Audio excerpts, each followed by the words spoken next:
Hello दोस्तों, ज्ञान की डिजिटल दुनिया में आपके अपने चैनल योगी लर्निंग पॉइंट पर मैं श्यामलाल योगी आपका तहे दिल से स्वागत करता हूं। दोस्तों, आज की क्लास में जो अपना टॉपिक है वो है साइंस क्लास 7 का सेकंड चैप्टर। तो दोस्तों, आज की क्लास आपके लिए बहुत ही महत्वपूर्ण क्लास होने वाली है और बहुत ही इंटरेस्टिंग वे के अंदर चीज़ें आपको सीखने को मिलने वाली हैं। तो दोस्तों, यदि आप हमारे चैनल पर नए हैं और अभी तक यदि आपने चैनल को सब्सक्राइब नहीं किया है तो सबसे पहले आप चैनल को सब्सक्राइब कर लीजिए और बेल आइकन को ऑन कर लीजिए ताकि आने वाली न्यू क्लास की नोटिफिकेशन आप तक पहुंच सके। तो चलिए दोस्तों, शुरू करते हैं हम आज की क्लास। तो दोस्तों, आज की क्लास में हम जो पढ़ने जा रहे हैं वो है विज्ञान साइंस क्लास 7 का चैप्टर सेकंड। दोस्तों, हमने साइंस के क्लास 7 का फर्स्ट चैप्टर पढ़ चुके हैं हम पूरा, और जिन बच्चों ने फर्स्ट चैप्टर नहीं देखा है वो क्लास के डिस्क्रिप्शन बॉक्स में जा करके फर्स्ट चैप्टर देख लेंगे। उसके बाद अगर वो सेकंड चैप्टर देखते हैं तो उनको चीज़ें ज़्यादा अच्छे से समझ में आएंगी। तो दोस्तों, आज की क्लास आपके लिए बहुत महत्वपूर्ण होने वाली है, तो क्लास के अंत तक मेरे साथ बने रहना और क्लास को बीच में बिल्कुल भी स्किप मत करना। तो चलिए दोस्तों, हम शुरू करते हैं आज की क्लास। तो इसका जो अपना आज का चैप्टर है वो है सेकंड चैप्टर, और उसका जो नाम है वो है प्राणियों में पोषण। तो दोस्तों, पहले चैप्टर में हमने पढ़ा था कि पौधों में पोषण किस प्रकार से होता है। तो हमने पढ़ा था कि पौधों में प्रकाश संश्लेषण की प्रक्रिया के द्वारा पौधे अपना भोजन तैयार करते हैं, और प्रकृति में पेड़ पौधे ही ऐसे हैं जो अपना भोजन स्वयं तैयार करते हैं। इसके अलावा सभी प्राणी और सभी जानवर अपने भोजन के लिए पेड़ पौधे पर डायरेक्टली और इनडायरेक्टली निर्भर रहते हैं। तो हम देखते हैं आज की क्लास। तो आपने पहले अध्याय में ये सब चीजें हम पढ़ चुके हैं कि पादप अपना भोजन प्रकाश संश्लेषण की क्रिया के द्वारा स्वयं तैयार करते हैं। प्राणी ऐसा नहीं कर सकते। प्राणी अपना भोजन प्रत्यक्ष या परोक्ष रूप से पौधों से प्राप्त करते हैं, डायरेक्टली या इनडायरेक्टली पेड़ पौधों से प्राप्त करते हैं। कुछ प्राणी सीधे ही पौधों का भक्षण करते हैं, जैसे कुछ जानवर होते हैं जो डायरेक्टली पेड़ पौधों को क्या करते हैं, अपने भोजन के रूप में ग्रहण करते हैं, जबकि अन्य उन जंतुओं को अपना आहार बनाते हैं जो पौधे खाते हैं। और कुछ जीव जंतु ऐसे भी हैं जो जीव जंतु पौधों को खाते हैं, उनको खाते हैं, जैसे मांसाहारी हो गई।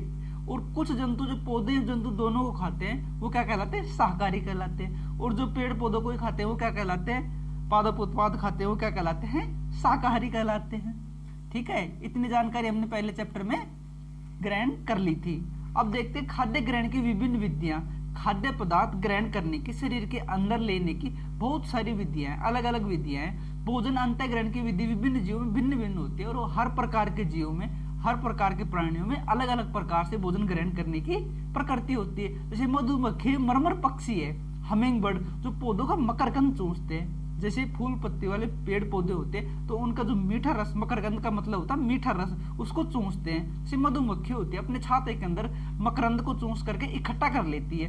और जब समय ने जैसे इकट्ठा क्यों करती है, इकट्ठा इसलिए करती है कि जो मकरंद होता है एक मौसम विशेष में, एक टाइम विशेष में, टाइम पीरियड में ही ये जो वातावरण के अंदर मिलता है, बाकी टाइम में ये नहीं मिलता है। इसलिए अपने छाते के अंदर ले जाकर क्या कर लेती है, मधुमक्खी इकट्ठा कर लेती है, और जिस समय ये मकरंद नहीं मिलता है उस समय अपने भोजन के रूप में इसे ग्रहण करती रहती है। मानव में कुछ अन्य जंतुओं में शिशु माँ का दूध पीते हैं। तो जैसे मनुष्य है और बहुत सारे जानवर हैं जिनमें छोटे शिशु होते हैं, छोटे जो बच्चे होते हैं अपनी माँ का दूध ग्रहण करके अपना भोजन ग्रहण करते हैं, दूध के रूप में अपना भोजन ग्रहण करते हैं। अजगर जैसे सर्प वंश के प्राणी, अजगर और सर्प आपने देखे होंगे, ये अपने जो शिकार होता है उसको पूरा का पूरा ही क्या कर जाते हैं, निगल जाते हैं। आपने सर्प को, आपने सांप को, चूहे को निगलते हुए बहुत बार देखा होगा। और अजगर होता है ये बड़े बड़े जीवों को क्या करता है, सीधा ही निगल जाता है, सीधा के सीधा ही अपने अंदर शरीर के अंदर ग्रहण कर लेता है।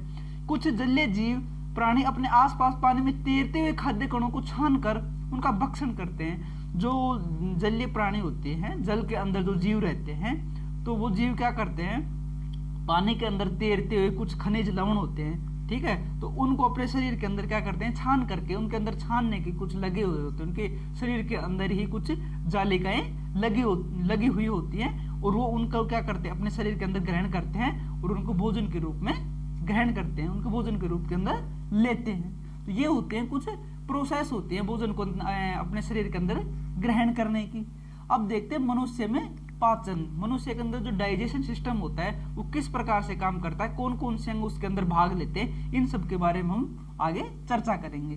तो मानव में पाचन कैसे होता है? हम अपने मुख के द्वारा भोजन का अंत ग्रहण करते हैं। तो भोजन का जो ग्रहण करते हैं हम अंदर शरीर के अंदर प्रवेश कहाँ से करते हैं? मुख के द्वारा शरीर को अंदर प्रवेश करते हैं और इसे पचाते हैं, फिर उसका उपयोग करते हैं। जैसे हम भोजन को ग्रहण करेंगे, ठीक है, मुंह के द्वारा अपने शरीर के अंदर ग्रहण करते हैं, उनका पूरा पाचन होता है। आगे हम पढ़ेंगे कि किस प्रकार से कौन कौन से अंग भाग लेते हैं और उसका उपयोग करते हैं। उपयोग कहाँ करते हैं? जहां भी हमें एनर्जी की आवश्यकता होती है, जैसे कार्बोहाइड्रेट होता है तो एनर्जी देता है अपने को, तो हमें दैनिक जीवन के कार्य करने के लिए क्या करता है? भोजन के द्वारा ही अपने को क्या मिलती है? एनर्जी ग्रहण मिलती है, ऊर्जा मिलती है। आहार का बिना पचा भाग मल के रूप में निष्कासित किया जाता है। तो आहार होता है, जो भोजन हम ग्रहण करते हैं उसका जो अपशिष्ट भाग होता है, जो काम का पार्ट होते हैं, जैसे प्रोटीन, कार्बोहाइड्रेट, वसा, जो सारी चीजें क्या क्या करती है पोषण के अंदर, जो पाचन होता है शरीर के अंदर भोजन का, तो वो क्या कर ली जाती है? अवशोषित कर ली जाती है, और जो अपशिष्ट पदार्थ होता है वो मल के रूप में शरीर से बाहर निकाल दिया जाता है। भोजन एक सतत नली से गुजरता है। हम अपने शरीर के अंदर क्या होती है? एक विशेष प्रकार की नली होती है जिसके माध्यम से भोजन पूरे शरीर के अंदर घूमता है, जो मुख्य गुहिका से प्रारंभ होकर के मुख से प्रारंभ होकर गुदा तक जाती है। जो नली होती है जिसके द्वारा भोजन शरीर के अंदर प्रवेश करता है, तो वो क्या होती है? मुख से जुड़ी हुई होती है और गुदा तक होती है। इस नली को विभिन्न भागों में बांट सकते हैं। तो हम देखते हैं इस नली के कितने पार्ट होते हैं। तो इस नली को कितने भागों में बांट सकते हैं, वो आपके सामने है। मुख गुहिका, मुख से प्रारंभ होकर के, ठीक है, तो मुख से प्रारंभ होकर के, ठीक है बच्चों, आगे निकलती है ग्रास नलिका या गर्सिका, इसको क्या कहते हैं? आगे इससे आगे होती है गर्सिका। फिर उसके जो गर्सिका होती है, तो गर्सिका का मुख कहाँ पे खुलता है? अमाशय के अंदर। और अमाशय का कहाँ खुलता है? क्षुद्रांत में, छोटे आंत में। और छोटे आंत कहाँ जाके खुलती है? वृत्तांत्र में, बड़ी आंत के अंदर, जो मलाशय से जुड़ी होती है। और मलाशय किससे जुड़ा होता है? मल द्वार से जुड़ा होता है, यानी कि गुदा से जुड़ा हुआ होता है। ये सभी भाग मिलकर के आहार नाल या पाचन नली का निर्माण करते हैं। तो दोस्तों, मेरे प्यारे बच्चों, मुख के अंदर हम भोजन को ग्रहण करते हैं, उसके द्वारा मुख गुहिका यानी कि गर्सिका के द्वारा गर्सिका में जाता है। गर्सिका से फिर आगे निकल करके अमाशय के अंदर भोजन प्रवेश करता है। अमाशय के अंदर भोजन का कुछ क्या होता है? पाचन होता है। वहां पाचन होने के बाद भोजन कहाँ पर शिफ्ट कर दिया जाता है? क्षुद्र आंत में, छोटे आंत के अंदर भोजन को शिफ्ट कर दिया जाता है। अब जहां छोटे आंत में भी कुछ एंजाइम्स होते हैं, कुछ प्रोटीन्स होते हैं, उनके द्वारा भोजन का क्या किया जाता है? पाचन किया जाता है। फिर वहां से जो भोजन वहां से पचित होकर के जो भोजन होता है उसको बड़ी आंत में भेज दिया जाता है। और बड़ी आंत क्या करती है? पानी का अवशोषण करती है। इसमें कुछ भी और ज्यादा पाचन होता नहीं है, पानी का यहाँ पे क्या करती है? अवशोषण करती है। और बड़ी आंत कहाँ भेज देती है? बड़ी आंत के द्वारा जितना भी भोजन का पाचन होता है वो बड़ी आंत तक हो जाता है। उसके आगे भोजन का पाचन बंद हो जाता है, और जो अपचित भोजन होता है या अपशिष्ट भोजन होता है उसको शरीर से बाहर मल द्वार के द्वारा शरीर से बाहर निकाल दिया जाता है। तो कभी कभी आपको क्या करता है कि लेटरिंग सही से नहीं लगती है, या कभी कभी आपके दस्त हो जाते हैं, तो उसका कारण क्या होता है? उसका कारण होता है कि बड़ी आंत जो होती है कभी कभी पानी का अवशोषण ज्यादा कर लेती है, इसलिए आपको क्या करती है कि लेटरिंग लगती नहीं है सही से। कभी कभी क्या होती है?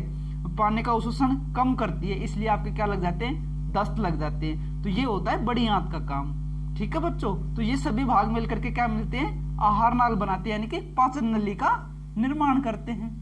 भोजन विभिन्न भागों से गुजरता है, उसके विभिन्न घटकों का पाचन भी कर्मिक रूप से होता है। तो उसका जो पाचन होता है, विभिन्न घटक होते हैं भोजन के, उनका पाचन भी कर्मिक रूप से होता है। घटक कौन कौन से होते हैं? कार्बोहाइड्रेट, प्रोटीन, वसा, खनिज, लवण, ये सारे क्या होते हैं? भोजन के घटक होते हैं। तो इनका पाचन भी क्रम के अनुसार होता रहता है। भोजन का पाचन जो मुख से ही प्रारंभ हो जाता है।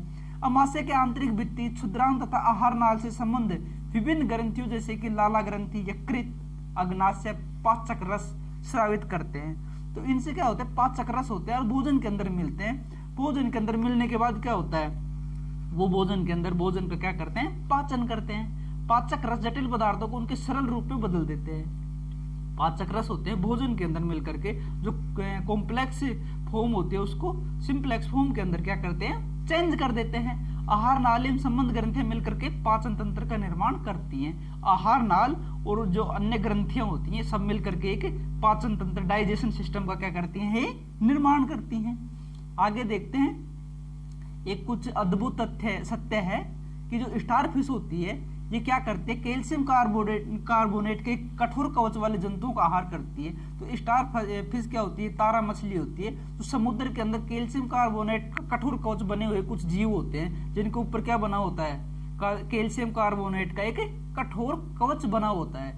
ठीक है, तो उनका आहार करते हैं। उनको कवच को खोलने के बाद ये अपने मुख से अमाशय को बाहर निकालती है। तो स्टार फिश जो ये तारा मछली होती है इसके अंदर एक क्षमता होती है कि जो अपना अमाशय होती है उसको शरीर से बाहर निकाल सकती है तथा जंतुओं के कोमल भाग को खा जाती है और अपने अमाशय को फिर से अंदर डाल लेती है। तो ये एक अद्भुत और एक विचित्र मतलब इसकी जो क्या स्टार फिश की क्या है, एक कहानी है। ठीक है, तो इसमें क्या होती है, क्षमता होती है कि जो अपना अमाशय होता है उसको बाहर निकाल देती है और किसी भी जीव को खा करके उसमें अमाशय में डाल करके अमाशय को क्या कर लेती है, अंदर वापस से डाल देती है। तो ये एक इसकी क्या है, विचित्र क्या है, घटना है इसकी।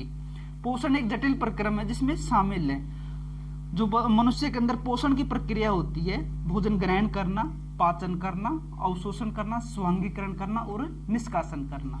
तो क्या होता है, अंतः ग्रहण करना मतलब कि भोजन को शरीर के अंदर ग्रहण करना। शरीर के अंदर कहाँ से प्रवेश करता है भोजन, मनुष्य के अंदर मुख से प्रवेश करता है और मल द्वार गुदा के द्वारा शरीर से बाहर निकाल दिया जाता है। इसके बीच भोजन का क्या होता है, पाचन होता है। भोजन का जो पाचन होता है दोस्तों, ये बहुत सारे एग्जाम में पूछा गया है कि भोजन का पाचन कहाँ से प्रारंभ हो जाता है। तो भोजन का जो पाचन होता है वो मुख से ही क्या हो जाता है, प्रारंभ हो जाता है। मुख के अंदर क्या होता है, टाइलिन नाम का हार्मोन निकलता है, एक एंजाइम निकलता है सॉरी।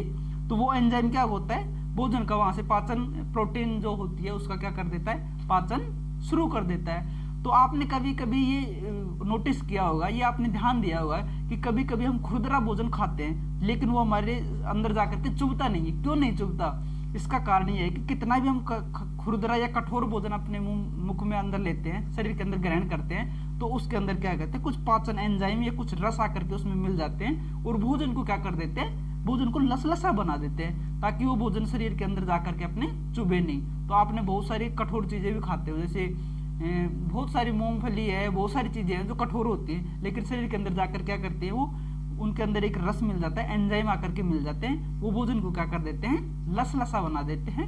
भोजन अंदर शरीर के अंदर चुभता नहीं है। तो ये सारी प्रोसेस क्या होती है, पोषण के अंदर, पोषण की प्रक्रिया के अंदर होती है। मुख एवं मुख गुहिका, मुख गुहा आहार नाल का पहला भाग होता है। जो मुख होता है भोजन का क्या करता है, प्रथम आहार नाल होती है शरीर के मुख से लेकर के और गुदा तक जो एक आहार नाल नली होती है उसका मुख क्या होता है, ये पहला भाग होता है। भोजन का अंतःग्रहण मुख के द्वारा होता है। अंतःग्रहण का मतलब भोजन जो प्रवेश करता है मुख के द्वारा करता है। आहार को शरीर के अंदर लेने की क्रिया क्या कहलाती है, अंतःग्रहण कहलाती है।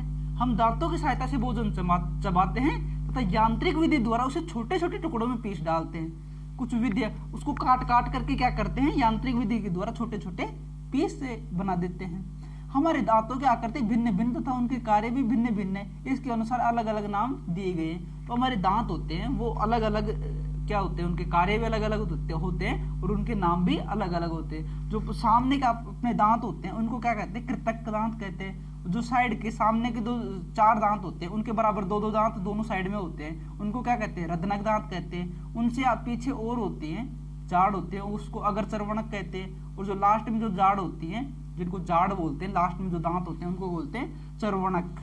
ठीक है दोस्तों, तो ये है अपने दांतों के बारे में कुछ जानकारी।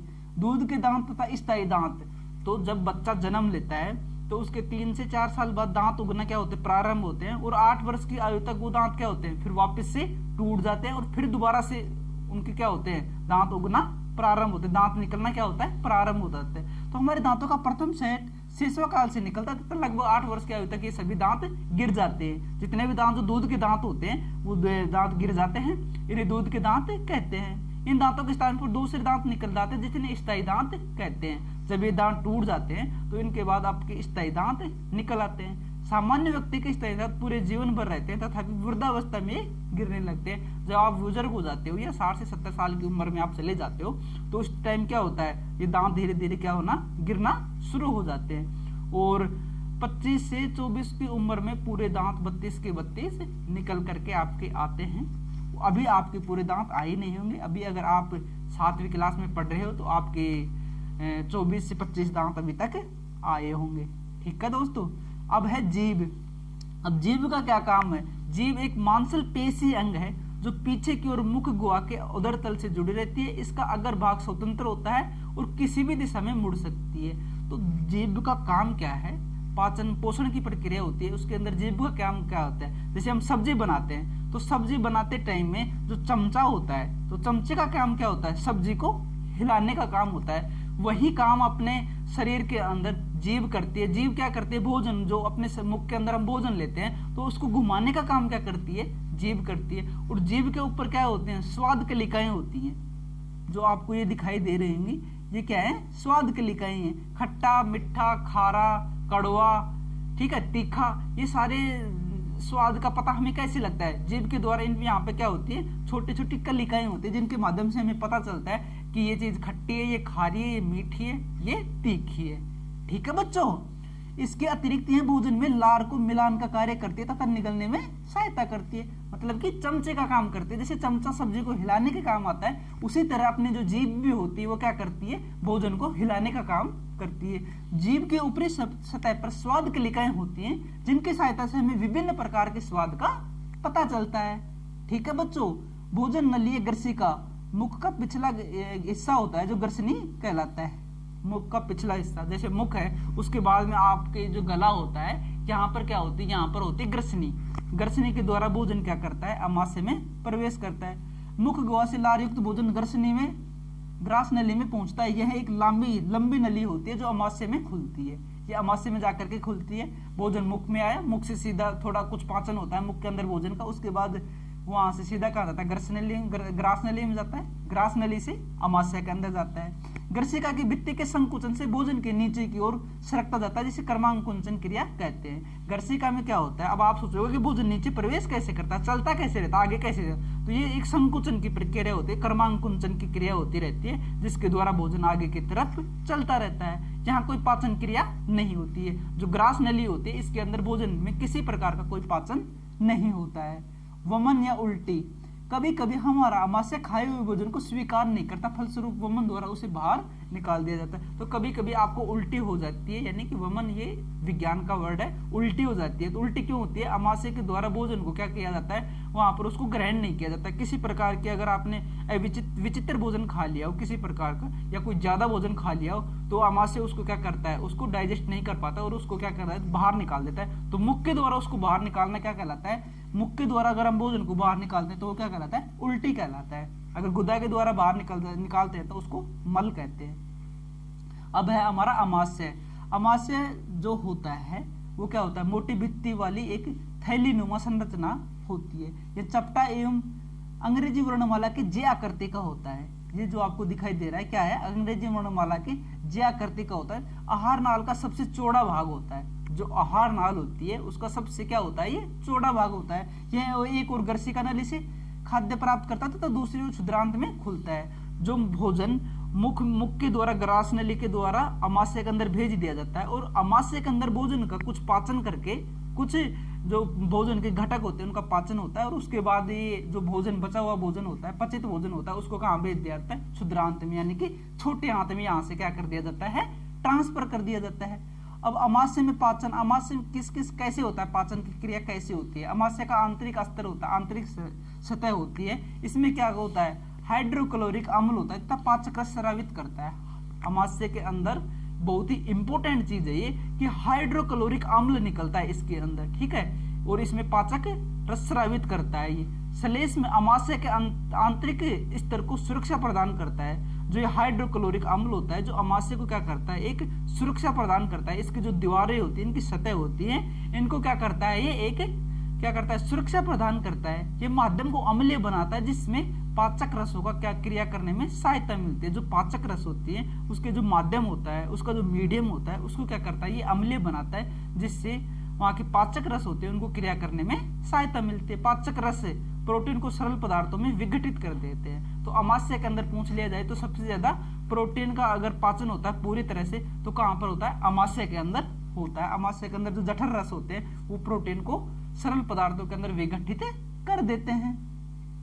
तो बच्चों ये थी आज की अपनी क्लास मनुष्य के अंदर या प्राणियों के अंदर पोषण की।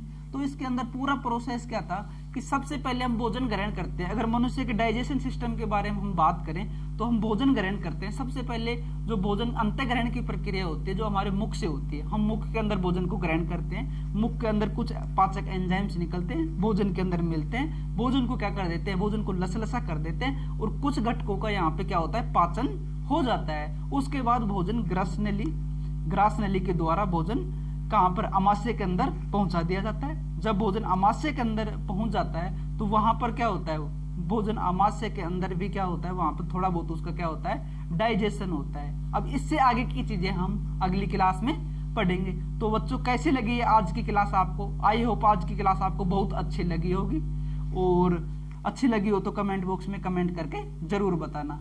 तो बच्चों आज की क्लास का जो अपना सवाल है वो है, गर्सिका की भित्ति के संकुचन से भोजन नीचे की ओर सरकता जाता है, इस क्रिया को क्या कहते हैं? तो बच्चों इस क्वेश्चन का आंसर आपको कमेंट बॉक्स में कमेंट करके पिन करना है, कमेंट करके आपको इसका आंसर देना है। तो बच्चों कोरोना वायरस चल रहा है और अब कोरोना वायरस कंट्रोल्ड स्थिति में है, लेकिन फिर भी आपको प्रॉपर तरीके से मास्क पहनना है, हाथों को बार बार सैनिटाइज करते रहना है, घर पे रहना है और बहुत जरूरी काम के लिए ही घर से बाहर निकलना है और सामाजिक दूरी का पालन करना है। क्लास को अंत तक देखने के लिए और क्लास में लास्ट तक बने रहने के लिए आपका बहुत बहुत धन्यवाद। यदि आपने हमारे चैनल को सब्सक्राइब नहीं किया है और चैनल पर आप नए हैं तो चैनल को सब्सक्राइब कर लीजिए, बेल आइकन को ऑन कर लीजिए ताकि आने वाली न्यू क्लास की नोटिफिकेशन आप तक पहुंच सके। क्लास को लाइक करिए, क्लास को शेयर अपने दोस्तों के साथ जरूर करिए, क्योंकि ज्ञान को जितना हम शेयर करेंगे उतना ही ज्ञान बढ़ता है। और कमेंट बॉक्स में कमेंट करके क्लास के बारे में अपनी राय जरूर बताइए। धन्यवाद दोस्तों, धन्यवाद बच्चों।